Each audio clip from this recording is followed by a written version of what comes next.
It's one of my favorite topics, actually. Uh, the nonviolence of thought and action against yourself. It's not just that you have nobility and a gentle disposition towards others, but here it's interesting. It seems to be talking about towards yourself. At least that's the impression I'm getting. Because prior to this, it mentions a yogi doesn't have distractions because the war on distractions has never been declared. We don't have an internal battle going. And so we don't imprison ourselves with certain thought cycles, habituations. Usually it starts with a thought that triggers us into a cycle that we don't necessarily really want to be in. And then we feel guilty about that cycle. But then we develop a narrative about that cycle. It makes us this kind of person, and it's a bad part of ourselves, right? All these different stories that end up part of the cycle and a big part of keeping that cycle alive. So, again, in this session, I'm going to encourage you all to be nonviolent towards yourself when you see disempowering, self defeating narratives going on in your mind. Just release them. You don't even probably have to release them because seeing is enough. We have some stats here that I like to mention. I cite Fred Luskin from Stanford, that statistic that says we have about 50 to 70,000 thoughts per day. 90% of them are repetitive.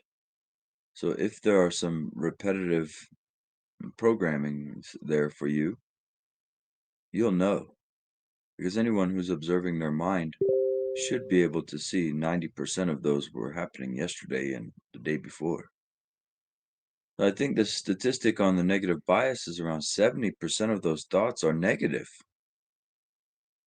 judgmental towards yourself or others, or just plain out unkind. So, something to be aware of, and only to be aware of. My suggestion is that you don't really have to do anything about this, but notice the content of your thoughts. It's very, very important.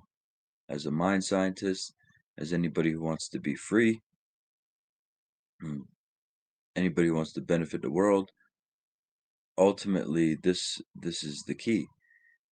And as you begin to notice the texture, the quality, the content of your thoughts, which is super powerful,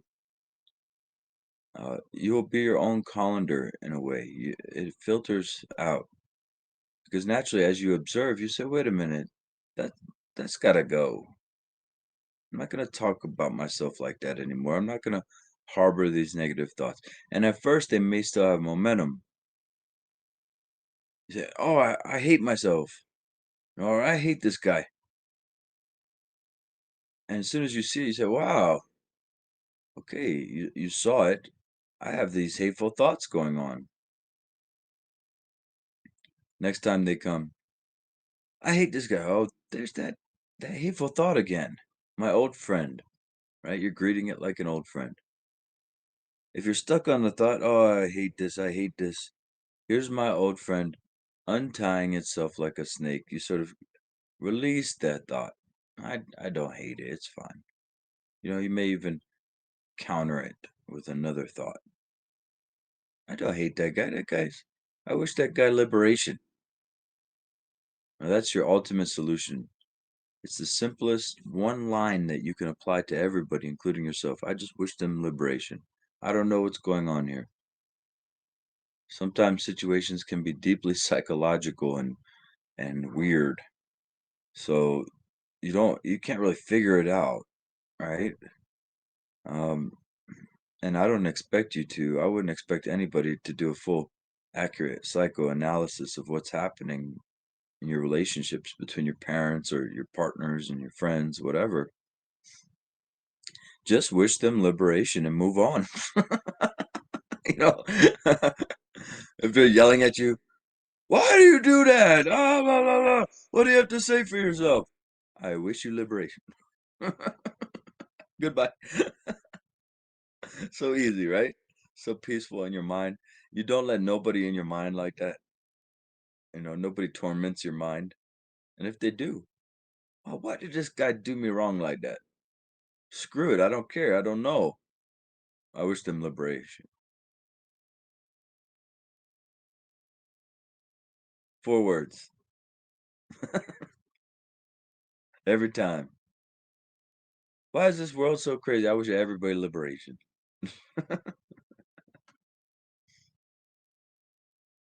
How do you feel about the Russians? I wish them liberation. What about the Ukrainians? I wish them liberation too. All right, I think we get it. And I've pretty much milked this for all the dad jokes that it's worth. Oh, Kadakis. Is that another translation there, maybe?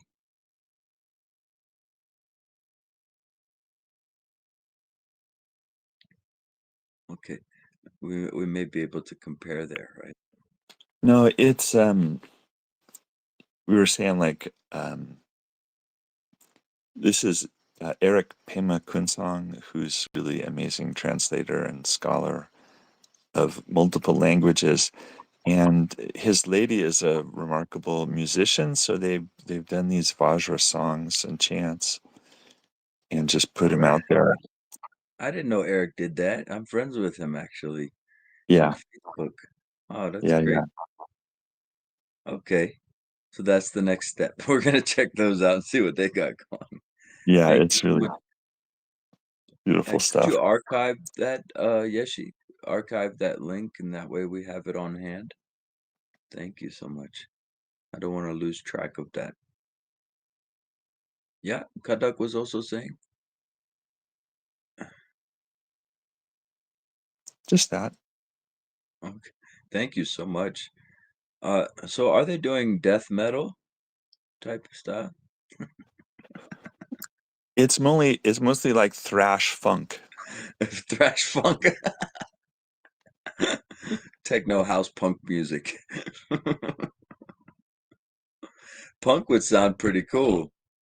To walk this all embracing plan to put a hood. Okay, there was a guy. What is he? Noah Levine. He started the Oh, refuge recovery movement. Dharma They're punk. very the Yeah, Dharma Punks, and he had a band. There was like the Dharma Punks band. that's awesome. Very cool. Yeah, I think whenever we can mingle our creativity with Dharma, it becomes really wonderful. You may not want to take after me. I pretty much I draw, I write, I read, and I like to do Dharma talks and Dharma groups, but I don't have anything spectacular that I do with my creativity. I think having a band, a Dharma band, and things like that are really cool. So allow this to mingle into your creativity. We're not talking about mindfulness here, where let's say you have like a fluctuation of experience, right? Like a little graph, right? And let's say when it spikes up here is when you're really mad. You get a little frustrated, you get really mad, or you get really desirous, you get really down on yourself, really depressed. So you have these different spikes, right? In your mood throughout the day. Well, most of the time we're in those. So we're actually like a roller coaster, depending on whatever variables are triggering us. Now, in Sutrayana with mindfulness, you sit in a silent sit and you have these spikes and you have mindfulness. But then when you go out in your day and you have these spikes, well, you're completely divorced from your practice when you're only thinking that, "Oh, only on the cushion can I meditate." So you're divorced from your practice, but with awareness, every fluctuation, every threshold is within awareness. And when you spike and you get, I'm just using anger for an example. If you get very frustrated and angry, you spike, well, that was within your awareness this time, holding it. You don't have to apply mindfulness. And the next day, it's going to be a lower spike and then even lower because it's losing momentum within your awareness. Whereas if you were caught up in the happenings, the fluctuations, then you would be continually fueling them. Part of that fueling is, I don't like these spikes. I'm a bad person because I have these spikes, right? That's a huge part of keeping the novelty alive in this stuff. All right, so on to the text. Thus they are forever fresh, always new and inexhaustible. Sorry, probably shouldn't sing it. All right. Thus they are forever fresh, always new and exhaustible. I'm trying to figure it out, okay? I may sing it one day if I get a right tune. Yeah, I suppose that is a line worth repeating. We did cover that a tiny bit last session. Phenomenon on every plane of being are constantly arising and disappearing. Thus, they are forever fresh, always new, and inexhaustible. See, the only thing keeping this experience right now unfresh is when we're adding expectations and controlling, and we want to be somewhere else. When our mind's somewhere else and our body's still here, well, all phenomenon, everything in our scene, in our reality, has a life to it, has a glimmer to it, consciousness. So I think everything can be held sacred like that within mind. Everything can be recognized as mind. So this deals with Togyao, right? It's kind of a Togyao thing. Reminds me of the Longchenpa quote that mind resolves itself within phenomenon, and phenomenon resolve themselves within mind. So, like dreams without solid substance, they can never become rigid or binding. The universe exists in a deep, elusive way that can never be grasped or frozen. Yeah, um, during the waking state, even some dreams are binding because we believe in them so deeply. Um, but we all know that when we have expectations and we're trying to control this life and constantly needing to consolidate this entire reality within our thinking mind, right? We become very rigid like that. And we can even grow old stuck in our beliefs. And so I really like the line here also talks about the universe being elusive. For thousands of years, people have tried to, figure it out. And every 100 years, science and our understandings change radically, even for spiritualists and religious folks. It's elusive, isn't it? But when you have this I don't know mind and you're sort of stepping into revelation, you allow, well, it's elusive. I'm not going to try to figure this out or infer any kind of meaning onto it ultimately. Then there's this sort of, it reveals itself paradoxically. So why would we feel desire or hatred for it is the next line, thereby creating illusory bonds. Um, we have many little wars that are active, whether it's wars with our relatives or ex-partners, wars with how politics should be. I think it's fine on a conventional level. The middle way tells us that we can engage in these things. Like if you if you help somebody out who's getting bit by a dog, you don't just let them get bit by the dog and say, "Oh, everything's dreamlike." No, you can still the middle way means that you go in there and still, you know, allow the flow of your experience. So we really a lot of us these days. I'm just as much in that boat. Uh, we have a hatred for the world, a deep renunciation for it, and the wars and a lot of the what we would call evil that goes on in the world. So I invite you to challenge that. That's tricky. Allow for these very confused, ignorant things to be while still noticing their enlightenment. Still noticing enlightenment. Because no other group that I know of is doing that. Nobody's actually testing, is enlightenment here now? Is it is completion here now? I'm getting more and more proof that it is, and it's accessible to us. So we're not going to be one of these folks that just looks at enlightenment from the bottom of the mountain. In this group, I want to actually climb up the mountain of enlightenment and sit at the peak and scream out to everybody, we have found enlightenment. Okay. So it looks like yeah, the they're illusory and pure, right? Mm. And I believe with science being the way it is now, everything sort of is known as vibratory energy. Well, how can energy ever be corrupt? It can't. But we assign meaning to it and we make things out of this energy and therefore start to create divisions and separation and a hatred and desire for these illusory things.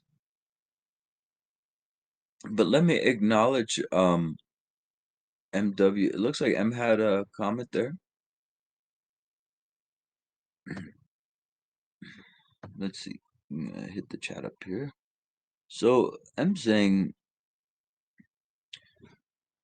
are all phenomenon whatsoever considered to be like magical illusion? If yes, is letting go also illusory, or is that somehow real? Yeah, that's a good question. They're also letting go. It's always compare back to a dream. If, I think that can help you. What if this was a dream, and then anything you're doing would be illusory, would be of that dreamlike nature. So whether you're sitting here in deep samadhi and ultimate peace, or whether you're sitting here cutting off your own finger and you're mad and it's all within the dream. It's all made out of pure cognizance, consciousness. See? And Longchenpa remarks on that as well. He says, in regards to the view, there isn't the slightest difference between a Buddha and a mass murderer. But again, this doesn't negate skillful means and compassion in the middle way, your naturalness. So you have a naturalness within the dream or the waking state, and that naturalness doesn't want to cut off your own finger, or maybe you do, I don't know. But at least it'll be with good intentions then. Maybe somebody needs a finger and you're trying to help them out in a very unskillful way. So, There's a Zen koan about a finger getting chopped off. really? Yeah. Should have I think fingered it.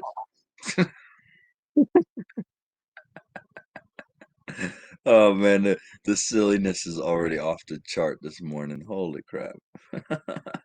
A possibility raiser. If you have to ask about letting go, you're probably overthinking it. Oh, yeah. Well, let's continue here. So, renounce arbitrary habitual views. Uh, th- this can plague us. We get stuck in that thinking mind, much like a baby bird gets stuck in the egg. You know, the baby bird is born and gets stuck in this egg for a little while. It needs to be there. Well, in the same way, I think we need to be in the eggshells of our thinking mind. But if you've connected with Dzogchen, perhaps you're meeting this fork in the road where you can actually choose pure presence. That I'm going to be brave here. I'm going to be bold, and I'm going to release this thought. We always have great explanations. For example, like when you go buy something, you give yourself all these reasons why you need it so badly and why you justify why you need to buy it. And you tell everybody, "Well, I had to buy it. It was just logical."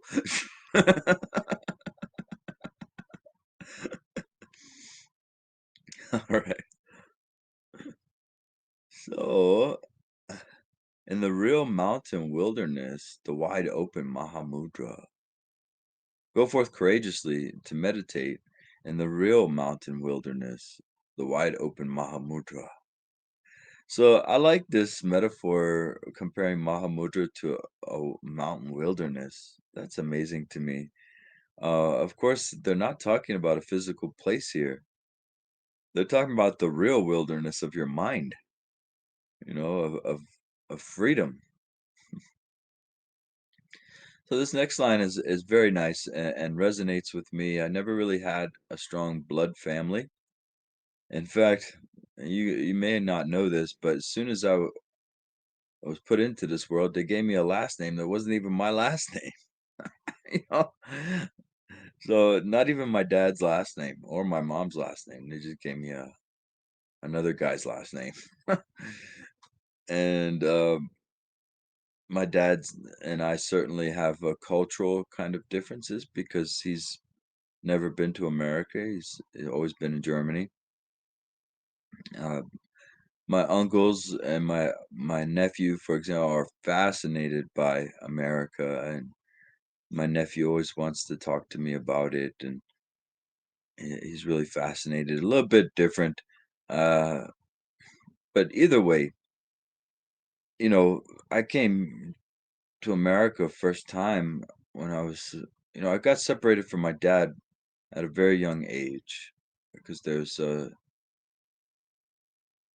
well, I don't want to get too sappy for you guys, but there was abuse involved, alcohol and abuse. So, we ran to America around 10. I got here to El Paso, Texas. And then my mom was very young. She was only about 21 when she had me. So when I was 10, she was probably 30, 31, still very young and had to work a lot, had to try to survive as a woman in a patriarchal world. And also being a German immigrant herself, or German, she actually got citizenship. So a little bit different. But either way, what I'm trying to explain is that there wasn't much family for me. And so it ended up at a very young age, just random people started to become my family, like friends. Like I stayed with a black family for a while when I was a teenager, and then a few more families actually that I stayed with a family who was a farmer and did a lot of kind of labor type stuff with them when I was a kid. That was really good for me. So all these random people started to become my family and my friends, just like you guys now are my family. There's no doubt about that. I love you like family. I imagine would love each other like blood, and I'll ride for you like that. I expect, trust and things like that towards each other and respect towards each other, just like we would with family, you know. Think. And even the new people that come in here, I give them 100% and just say, you work down from there, okay? But it's much easier for me to just give somebody 100%. I trust you. I love you. Everything's cool until you make it not cool. And if I make it not cool, I'll admit it, okay? I will take responsibility as quickly as I can. And that's a superpower of this group too, that if you speak out of line, if you're too rough, like I can be too rough sometimes when I have a bad day and I come in here, I feel like my speech can be a little rough, you know? And I don't that's not natural to me. So I don't endorse that. I feel like, oh, I was a little bit unnatural. Well, maybe, I don't know. But either way, whatever you got going on is for you to decide. It's your laboratory. And so, ideally, in this group, if you make a mistake, you'll be the first to see it. Just like throughout the day, which is touching on this topic right now in the Song of Mahamudra, throughout the day, you see your thoughts. You're the first to see the content of your mind and who you are. That way, nobody can actually psychoanalyze you or ever know more about your mind than you do. And if you acted like a jerk, you're the first person to say, "You know what? I acted like a jerk. Uh, I'm sorry." You may not have even found anything. Somebody's mad at you and you don't even know why. Well, I take full responsibility. I'm sorry. You know, this is kind of radical responsibility. Well, you may think that this disempowers you. Uh-uh. Even if somebody says, "Yeah, that's right, you are a jerk." You better take responsibility, you jerk. Even if they do that, it doesn't matter because you're making peace in your mind. It's okay, little bear. You're not a jerk. Nobody's a jerk. But even the jerkness is Buddhahood. So it's kind of again going into ineffability and paradox. But really, even if somebody chastises you, you say, "Yeah, yeah, I'm the jerk." Now, don't allow yourself to get abused. Remember the middle way. All right. So let's read a little bit more here. Transcend boundaries of kinship by embracing all living beings as one family of consciousness. God, I really love that line. Maybe that's why I got stuck on it for a while there. Um, I I think that's a beautiful line. Oh, see what I'm saying? Like everybody liberation. We want liberation for every little being, even this flight.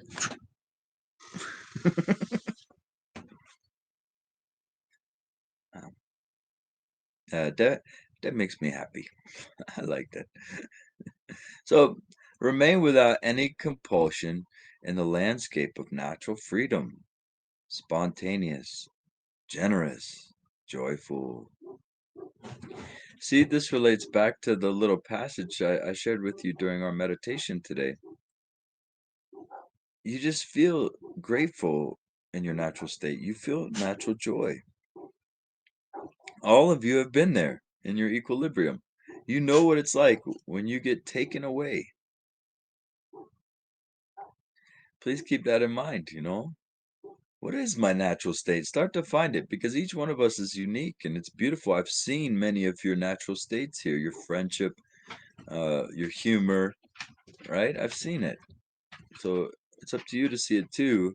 And also know what are your, I don't know, maybe some of you have 30,000 thoughts. You're meditators. Maybe some of you are going through a cocaine phase and you're having 200,000 thoughts per day. I don't know, but let's average it at Fred Luskin's number, where 50 to 70,000 thoughts per day. What are your thoughts? What are they? We don't even pay attention to that really.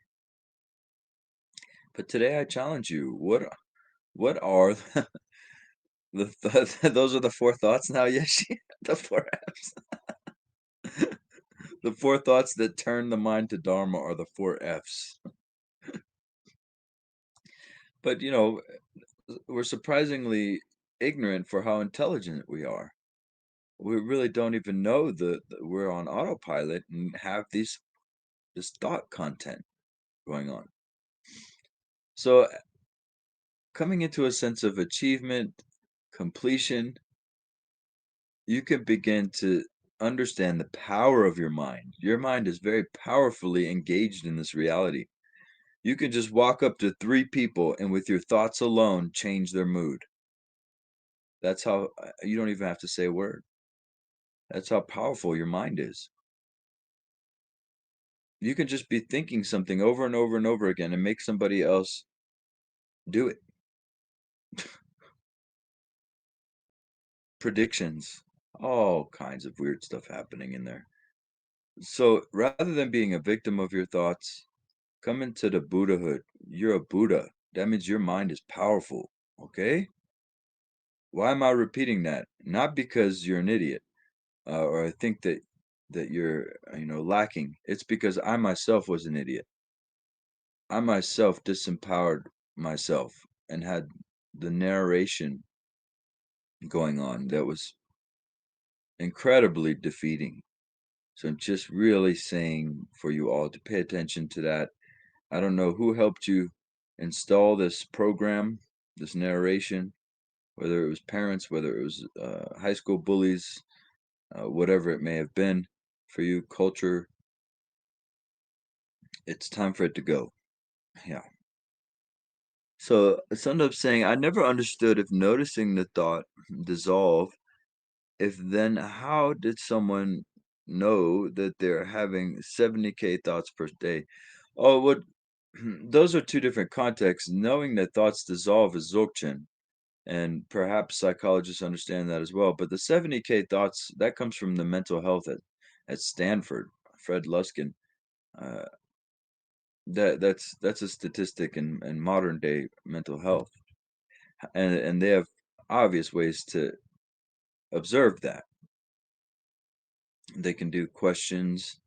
They can interview a whole group of people for case studies and find a baseline through that, or they can actually use the EEGs to measure the neurons firing and get their numbers like that, correlating with their interview processes.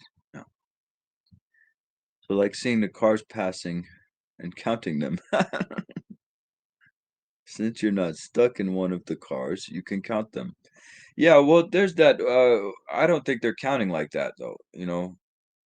You're also, yes, you're combining Dzogchen with modern mental health. In Dzogchen, we're observing our thoughts, so you yourself can tell, am I having more close to 10,000 thoughts, or am I more in the 100,000 thoughts? If you're on TikTok or something, you're probably in the closer to 70,000 up there. But there's obviously a range. It depends on the person, if they drink a lot of coffee or not. Just kidding. But and it does depend on the person. Okay. So thought is a horrible word and has no fixed definition. Their 70K is going to be arbitrary. Well, they do have a fixed definition as part of their thesis. Otherwise, their entire experiment would fall apart. When I got more mindful, full of mind, I feel tired. Oh, more full of mind. Okay, very unique use of the word mindful there. And when I get less full of mind, I feel light and free. Yeah, thoughts can make you tired. Dundrup, very good observation. When we sit here in our silent sits, you can notice that. If you don't get lost in thought, you won't get tired. You'll stay in the wakefulness. Yeah.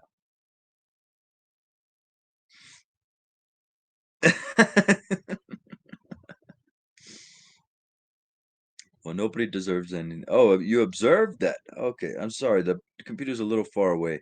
You observed that years ago. Uh-huh. Very cool. Yeah.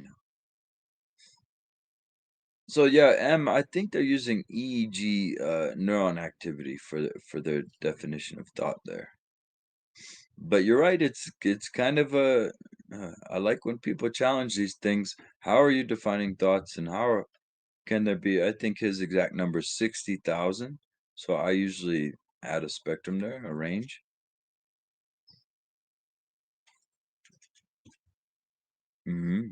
Yeah, if you can manage to work from presence, I promise you all, It's so amazing, like, you're less accident prone, all kinds of stuff. Yeah, I understand. I totally get that. Here we're just kind of using it as a fun fact to say that your mind has a lot of thoughts going on per day, okay? Yeah, the number is at 60,000, but if you look at more academic research, you'll see that people have different numbers, so that's why I personally put it on a scale. And that only is only logical. You can't narrow it down to 60,000 for each person. You see? So obviously, people who are tend to be slower mentally, like Dorje. Just kidding, big guy. uh, no, it's a great thing to be a little bit slower, a little bit calmer. Can be nice. Yeah, it's the thing I get skeptical about when somebody says 60,000 thoughts. It's thoughts. What are you counting as thoughts? And what about things that normal people wouldn't count as thoughts, like, say, a perception or a sensation? So if there's a sensation, are you counting that as a thought? And how do you even differentiate one sensation from another? How do you differentiate one thought from another? But I think the general pointer of we have a lot of thoughts in a day. Yeah, that's true. But that's a great point because in Dharma, we don't isolate that word thought to neurons. Well, you're right. It can be a whole range of acts of consciousness, as I call them. This is the best phrase that I've come up with for that. But yeah, emotions are considered thoughts in the Dharma, and I'm sure they're not measuring emotions, right, on the scale. Yeah, so I would agree, that we just use it as an indicator that there are many that the mind is pretty busy, right? Oh, yes, absolutely. Yeah. And then, you know, what comes after that is, well, what are all those thousands of thoughts that you're having? You know, almost like a movie collection. Are they funny movies? Are they horror movies? Right? Are they a combination? Uh, what does your library of thought look like? You see?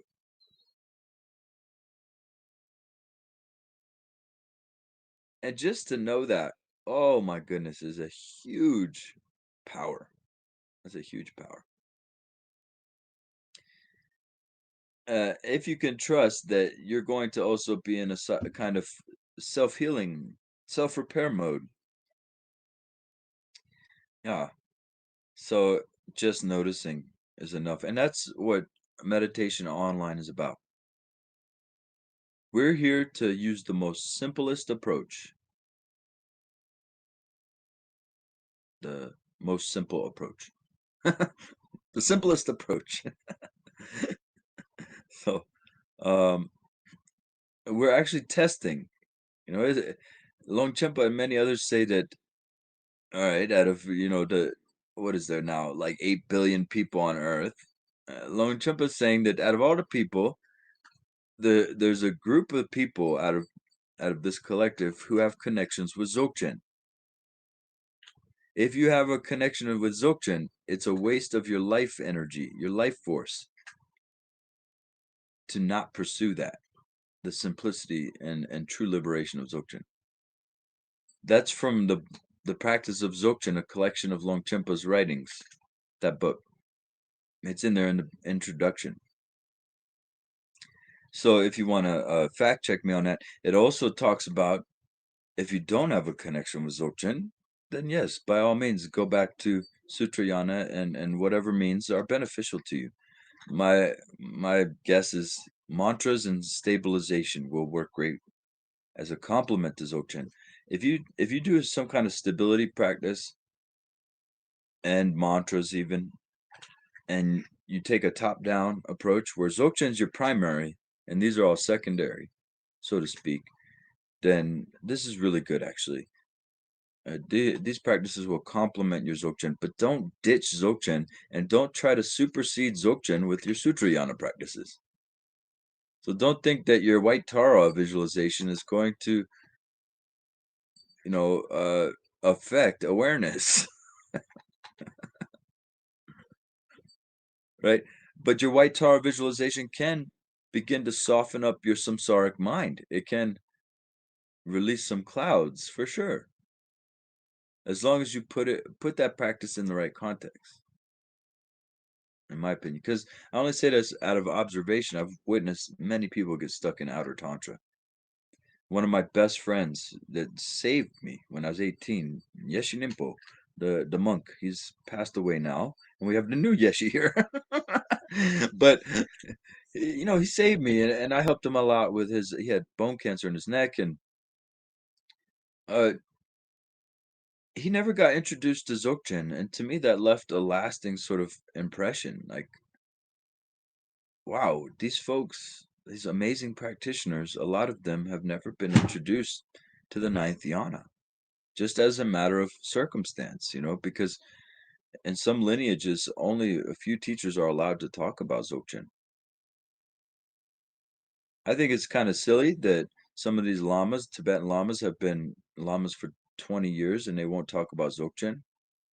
At some point, you have to have confidence.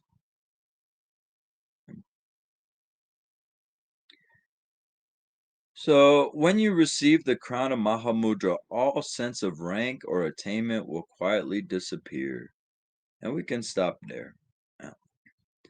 So that's I was worried about my ego coming into this. I was a lifelong Dharma practitioner. I was way ahead of a lot of people. I also felt ever since I was a kid that I was meant to, spread the Dharma and be a yogi and all this stuff. So not only was I worried about my own ego and what will happen there, um, because I was also good at what I did. Like the Tsalung retreat, I was at the top of my class in there and did it in front of all the teachers.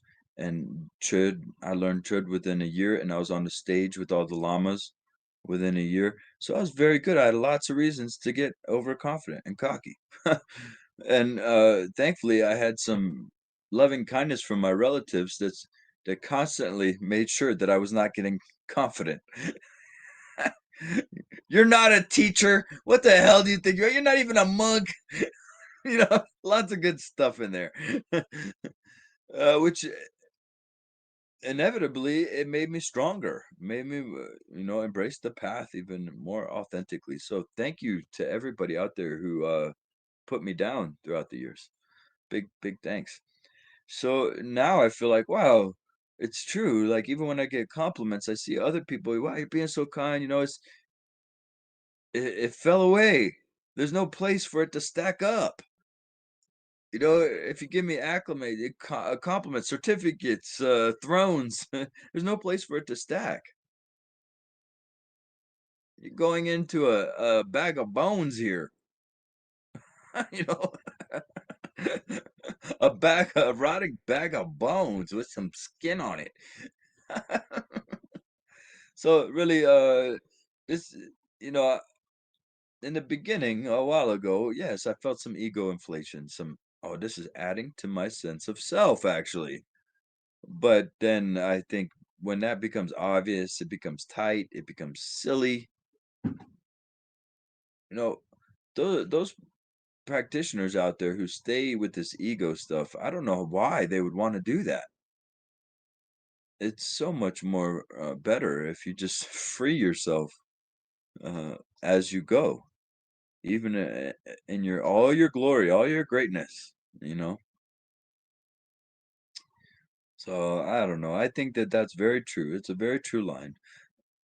Any sense of rank or attainment will quietly disappear. I have no thoughts about what stage I'm on right now, or what stage I'm going to be on, or if I'm going to be enlightened one day. No, enlightenment is here now.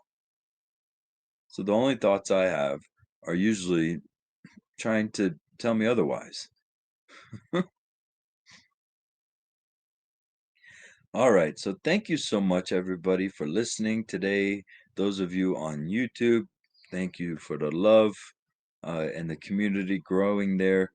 The Mo Sangha is here. We are here. Flag in the ground.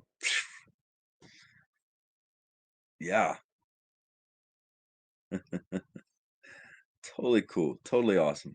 I love it. We're honest. We're real here. We're authentic, you know?